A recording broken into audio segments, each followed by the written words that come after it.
Hey, Game Masters! Does prep drive you just absolutely crazy? Well, here at Rocket Punch, we don't believe in game prep. No, we just use our imagination and a little help from Knave, 2nd edition. Let's check it out. All right, guys, we're going to take a look at Knave, 2nd edition by Ben Milton. This is a really great book. If you know anything about Knave 1.0, it was a pretty cool little PDF that had a whole bunch of tables and stuff like that. Well, in 2nd edition, it goes gonzo, and look at the size of this thing. I mean, it's still a pretty big or small digest-sized book, but there is a ton of tables in here, and we're going to take a look at that. Take a look at this art, too. It's really cool, really evocative of old-school gaming, and it has true orcs on the back cover. These are orcs! Not that weird, just green-skinned person. No, they have to be pig-faced. And this here, just very evocative of old-school adventuring. Look at these guys. Very cool art here. Love it. So, right off the back, you get these nice tables on the cover, because this is not just a book of random tables and stuff, but it also is like a very smooth, clean, easy to run, old school kind of game system. So yeah, it's really good with these, everything you need to really run the game portion of it on these two covers, front and back. Let's get in here. Knave 2nd edition. Again, lots of cool evocative art. Really gets your imagination going. Writing by Ben Milton, art by Peter Mullen. This art is awesome, Peter. Maps by Kyle Latino over at Map Crow, I believe. Logo design and editing and everything. So this is really cool. I love it. No index, you don't really need one, but it does have a content, so where to find table for what. Has a nice introduction about what kind of game this is. And in the back, he has some other stuff that he's going to describe. So right here, this is nice. Game master duties, create locations, not like whole stories, right? Flesh out the NPC supporting cast. Let the players guide the action. You just sit back and you just decide if it's possible or not. They're going to run the story. You just throw stuff at them. Keep the game moving. Use common sense. Make consistent rulings. Immerse the players. Slowly reveal the world. Don't plan it all. I don't need to run I don't want to be a character in your novel, right? Signpost danger, like if it's going to be really deadly and kill them and stuff like that. Try to give them clues that, hey, there's something up there. Reward smart plans. Yes. Keep time records. I don't really do that. Oh, okay. Edit the rules. Yeah, I still got a lot of work to do to get better and better. But here, this is also really great. Player duties. This should be on every RPG, right? Assist the game master. Help out with stuff. Like if you know a rule, so we don't have to look up books. No books at the table. So they can kind of remind you, or like, hey, does that sound good? Yeah, okay, let's, I run with that. Create a character, make them interesting without a backstory. It doesn't need like 1 or 2 sentences. Player characters, describe their action, third person, first person, third person, put a voice in, whatever, but, make the character alive, not just some, just a little cardboard automaton that rolls dice. That's boring. Take initiative, ask questions. Apply tactical infinity. Scheme, fight dirty. Yes, I do that. Prepare to die. Yes, very old school there. So ability scores. This works actually a little bit different from other old school or other D&D type games. So you have the same essential 6 stats, but your score is 0 to 10. So when you do PC creation, you can either choose, you get 3 points to distribute, or you can just kind of roll. So you'd roll a D6. So if I roll a 6, then I put 1 point in charisma. If I roll a 1, it goes into strength. And then if I roll a 3, it goes into constitution. So I got a 1 in strength, 3 in constitution, or a 1 in constitution, 1 in charisma. And that's it. I made my character. Or you could kind of, like I say, you can distribute too. So, right, if you have a lot in strength, then you must be a fighter. If you have a lot in intelligence, you must be a magic user. That kind of thing. And then you just add your HP, which is a 1d6 per level, because you're not a class in this. Although you can pick some careers, and kind of make what kind it makes sense from what you've rolled or what stats you have, what kind of creature, like I kind of told you, but there's no class. There's nothing in here like that. And then you have armor. So you have armor points, which goes in a little bit later. So like if you have a shield, then you have like 1 point or whatever, or leather armor, you get 1 point. And then you always add that to 11. So that's going to be like your baseline kind of AC with nothing on, and then you add that. So that's your total AC. So you have armor points plus 11 equals your armor class. And that's it, essentially. You roll up 2 careers, or you can choose. So right here, it has like, I think you have like squire, soldier, shipwright, scout. So if you wanted to be like a ranger, you could use scout. You got playwright, poacher, philosopher, painter. I don't know why I'm reading this backwards. Musician, knight, right there. So, you can basically be a soldier, a knight. Beast tamer. So you could be like beast tamer and scout as kind of a ranger. Or a beekeeper, I guess. A blacksmith, boatman, burglar. There's like a priest in here. So you could be a priest, naturalist. And that kind of informs what your character class is like. And I spent a lot of time on that. Sorry about that. And then, so you have a 1d6 in HP, and that's kind of like, Mouse Ritter's hit protection. So when that goes to 0, you're not dead yet. Now you're going to start taking wounds, and wounds kind of works like Karen or End of the Odd or Mouse Ritter, the same thing. You're going to start filling up your inventory slots. So in here you have an inventory total slots of almost like stamina slots of 10 plus con. So if you have nothing in con, then you have a 10. If you got you put some points in con, then you get 11 or 12 or whatever.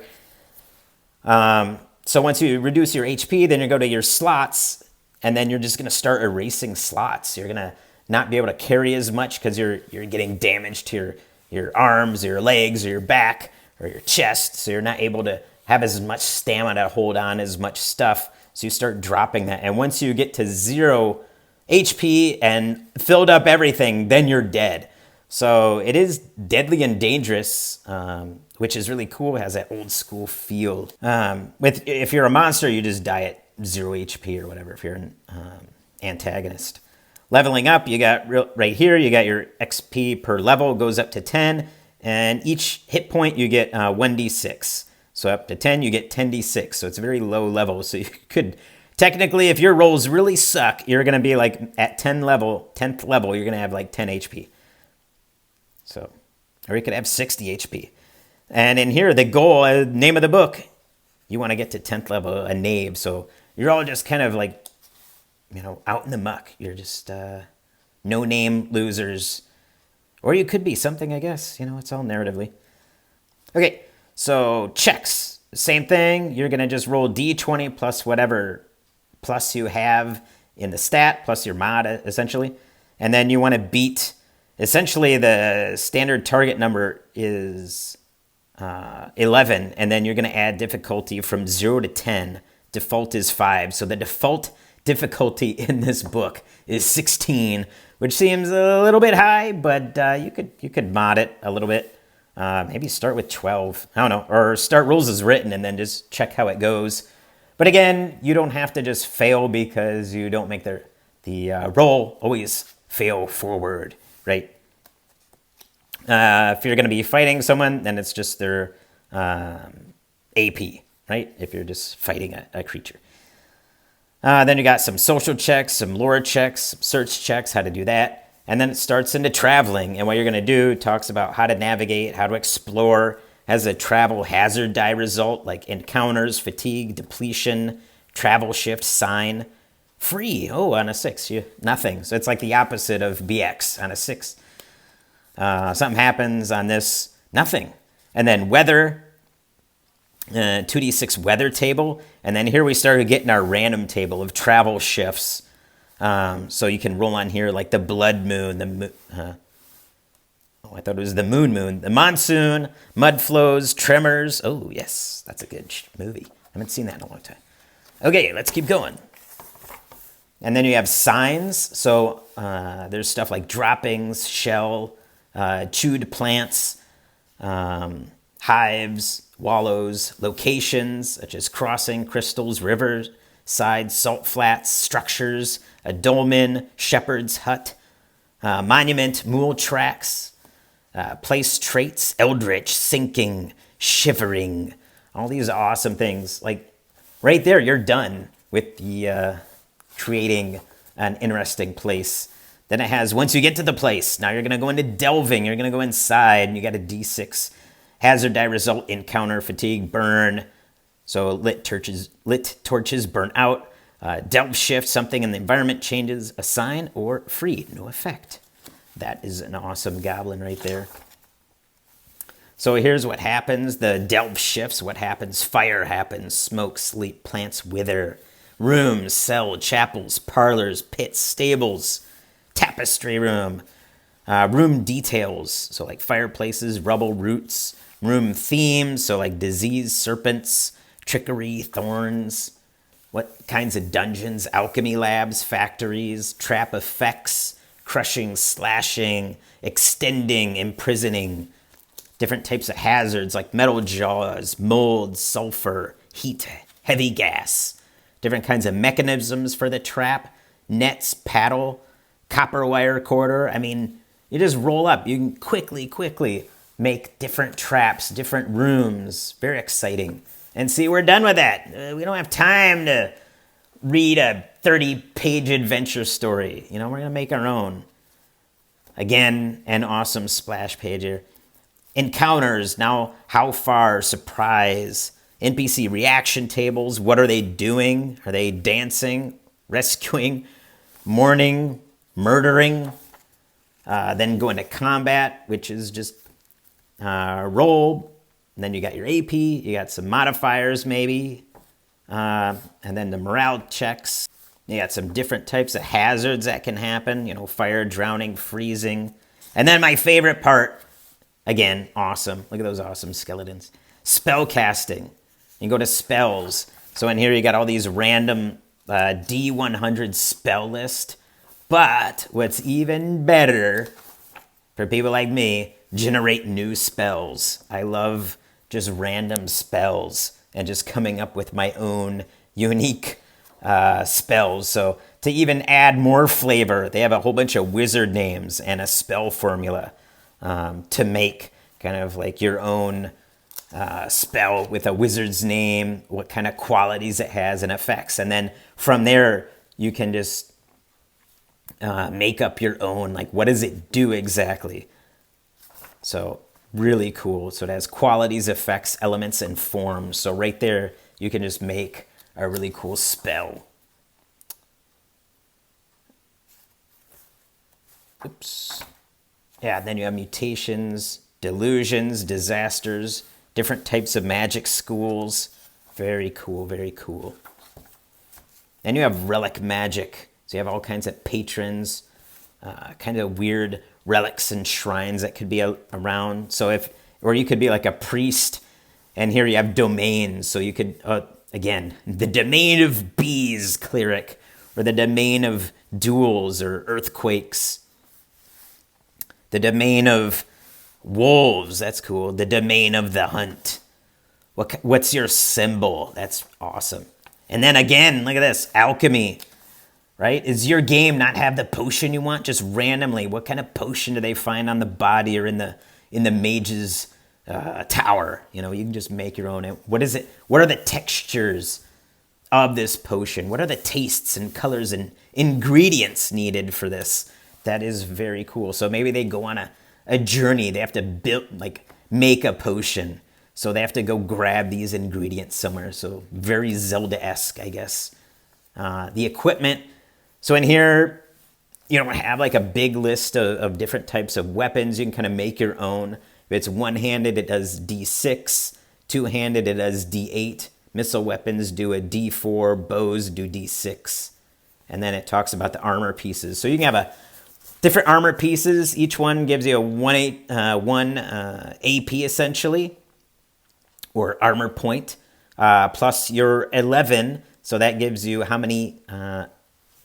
big your armor class is. So you can have somewhere between 7 or 18, Yeah, you can wear up to 7 pieces, and that grants you 1 AP each, so you get a maximum of 7 AP or 18 armor class.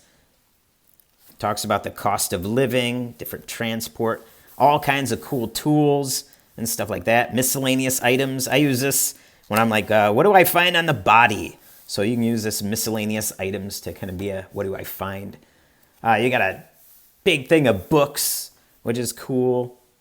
You're always like, what are they? I look on the bookshelf, or I'm looking around this mage's laboratory. What do I find? You can have them not only like spell books, but interesting books. Dragonbane does this. So they have like items where it's not just like magic books, but sometimes you'll get a book, and by studying that book, you get to raise one of your skills in like stealth or lore or history or whatever.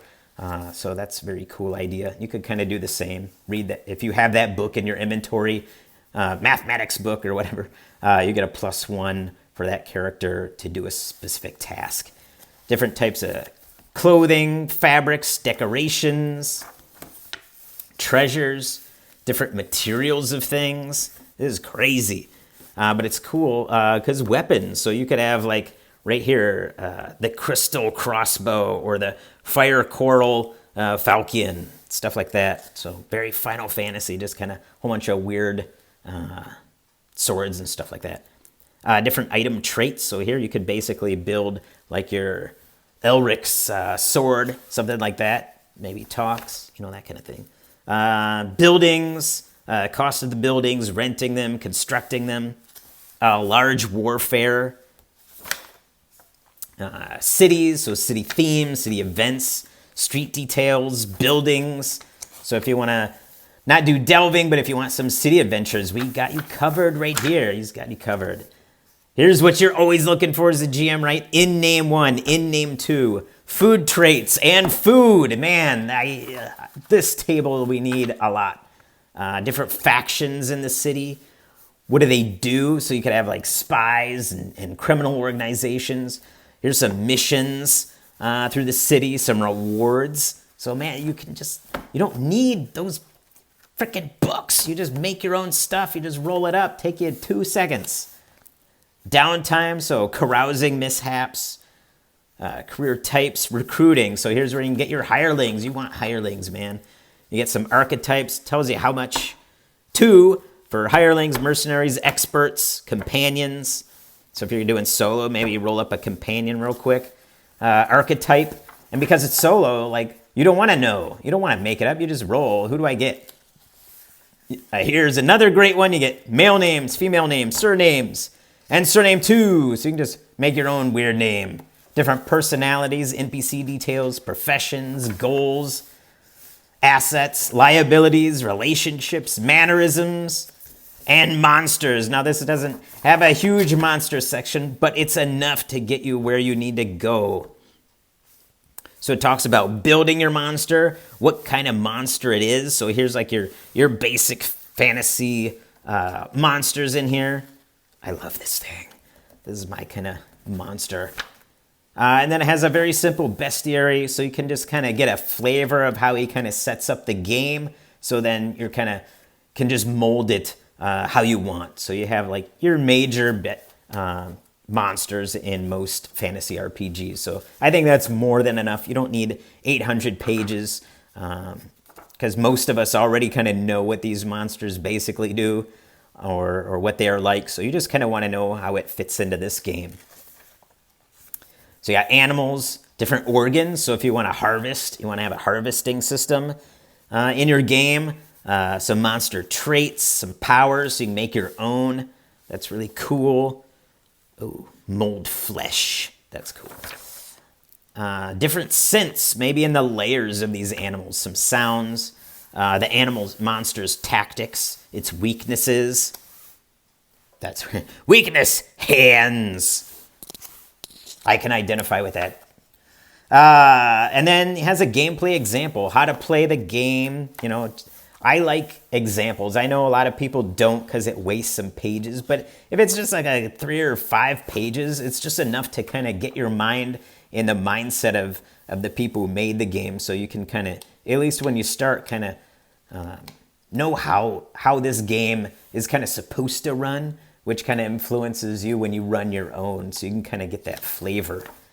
And then you have the designer's commentary, which is really nice. So he really kind of talks about, how he designed the ability score, why it's classless, if you want to do careers, talks about wounds. So like all the rules in here that you might not be used to are a little bit different.